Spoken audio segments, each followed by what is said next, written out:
जय हिंद दोस्तों, I am Vidyut from Ghosh tutorials, Nathnagar, Bhagalpur, Bihar, India. Welcome to Ghosh tutorials.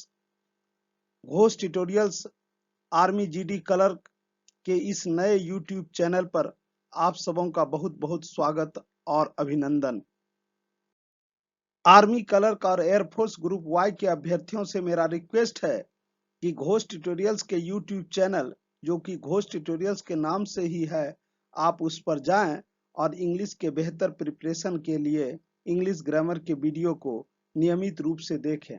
जो लोग इस चैनल पर न्यू हैं, उनसे मेरा रिक्वेस्ट है कि आप इसे सब्सक्राइब कर लें और निश्चित रूप से बेल आइकन को दबा दें।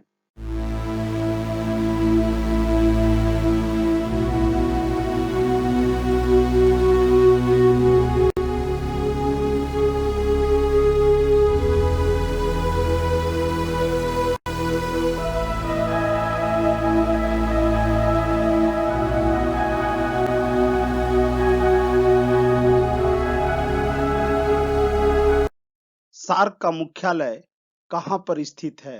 काबुल, ढाका, इस्लामाबाद, काठमांडू। इसका सही उत्तर होगा सार्क का मुख्यालय नेपाल की राजधानी काठमांडू में स्थित है। भारतीय मुद्रा की छपाई किसके द्वारा की जाती है? सेबी, स्टेट बैंक, भारतीय रिजर्व बैंक, इनमें से कोई नहीं। तो भारतीय मुद्रा की छपाई आरबीआई, भारतीय रिजर्व बैंक के द्वारा की जाती है। भारतीय रिजर्व बैंक भारत का केंद्रीय बैंक भी है। RBI is the central bank of India, but the Central Bank of India is a commercial bank of India. सती प्रथा का अंत करने के लिए किसका अतुलनीय योगदान रहा? दयानंद सरस्वती, स्वामी विवेकानंद, राजा राम मोहन राय, बाल गंगाधर तिलक। सती प्रथा का अंत करने के लिए राजा राम मोहन राय का अतुलनीय योगदान रहा। इन्होंने ब्रह्म समाज की भी स्थापना की। वहीं स्वामी विवेकानंद के द्वारा रामकृष्ण मिशन की स्थापना किया गया और स्वामी दयानंद सरस्वती के द्वारा आर्य समाज की स्थापना की गई। किसको भारत रत्न नहीं मिला? नरेंद्र मोदी, सीवी रमन, सचिन तेंदुलकर, इनमें से कोई नहीं।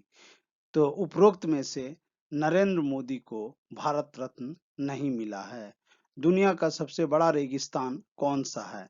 सहारा, गोबी, थार, इनमें से कोई नहीं। तो दुनिया का सबसे बड़ा रेगिस्तान सहारा रेगिस्तान है।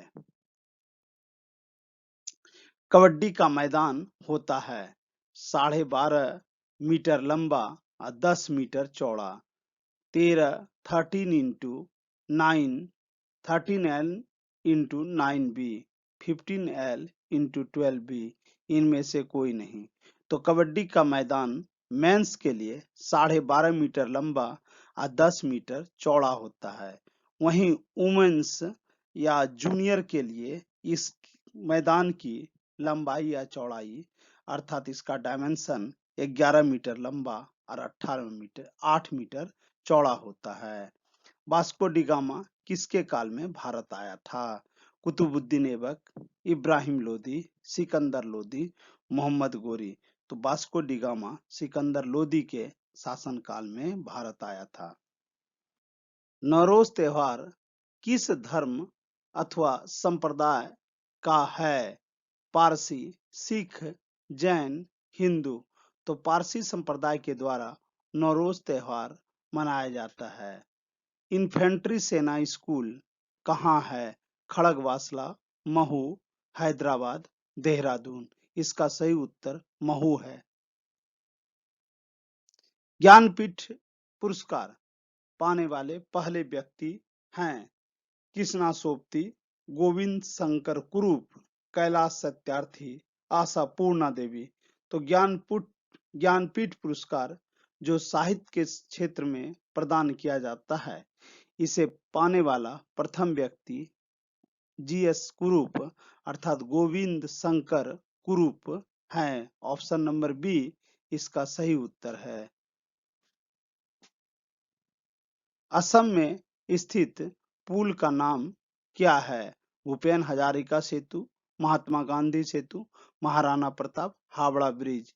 इसका सही उत्तर है भूपेन हजारिका सेतु। असम में स्थित पुल का नाम भूपेन हजारिका सेतु है। जवाहर नहर योजना की शुरुआत कब की गई या कब हुई थी? 1881 ईस्वी, 1976, 1966, 1952। तो जवाहर नहर योजना की शुरुआत 1976 ईस्वी में की गई।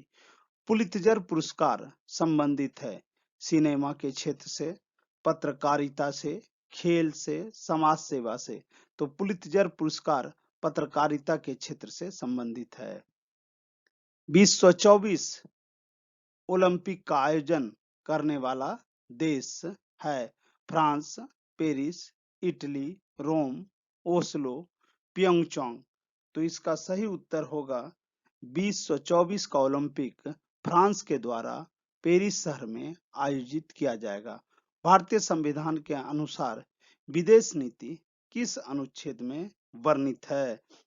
तो अनुच्छेद 51, अनुच्छेद 52, अनुच्छेद 53, अनुच्छेद 54। तो भारतीय संविधान के अनुसार विदेश नीति अनुच्छेद 51 में वर्णित है। प्रोटीन में कितने अमीनो एसिड पाए जाते हैं? 9, 11, 20। इनमें से कोई नहीं।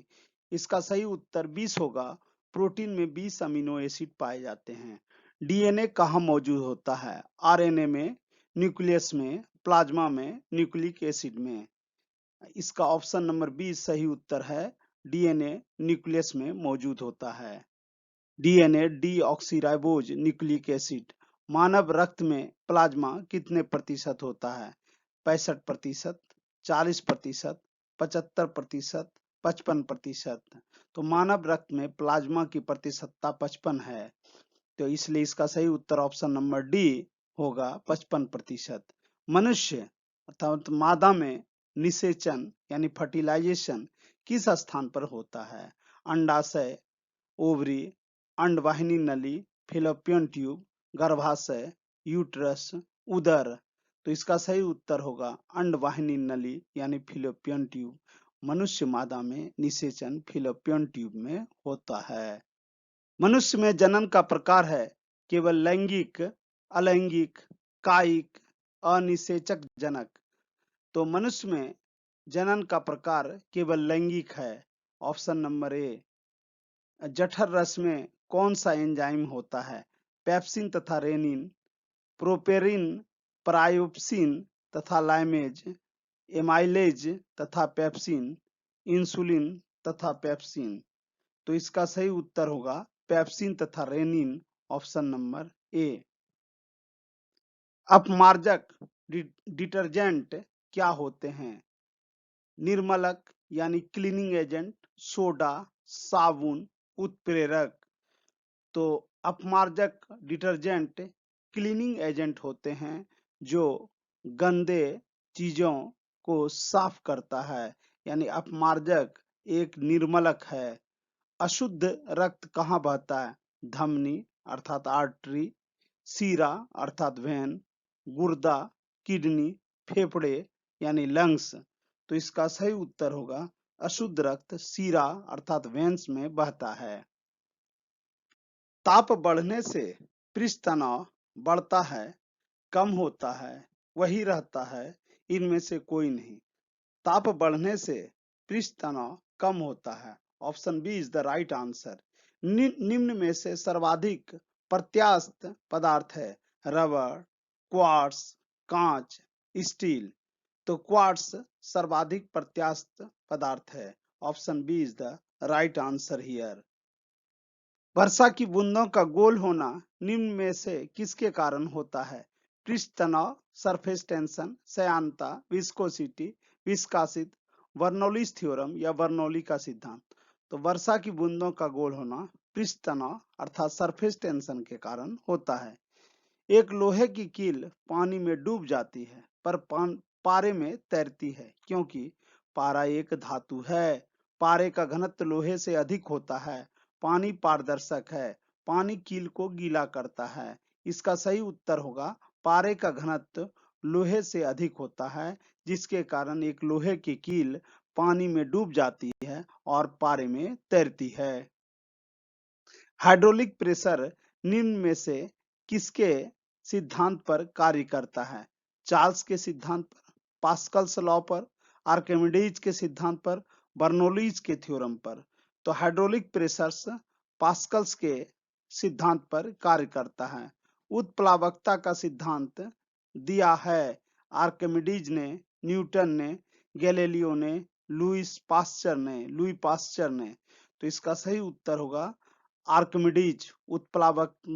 उत्प्लावकता का सिद्धांत आर्किमिडीज ने दिया है। एक रॉकेट किसके संरक्षण के सिद्धांत पर कार्य करता है? द्रव्यमान संरक्षण के सिद्धांत पर, कोणीय संवेग संरक्षण के सिद्धांत पर, ऊर्जा संरक्षण के सिद्धांत पर, रेखीय संवेग संरक्षण के सिद्धांत पर। तो एक रॉकेट रेखीय संवेग संरक्षण के सिद्धांत पर कार्य करता है। यदि आपको यह वीडियो अच्छा लगा हो अथवा आपने इस वीडियो से कुछ सीखा हो तो इसे अपने फ्रेंड्स, रिलेटिव्स और आर्मी के अभ्यर्थियों के बीच अधिक से अधिक संख्या में शेयर करें और इसे अपने मित्रों को भी बताएं। Thanks for watching.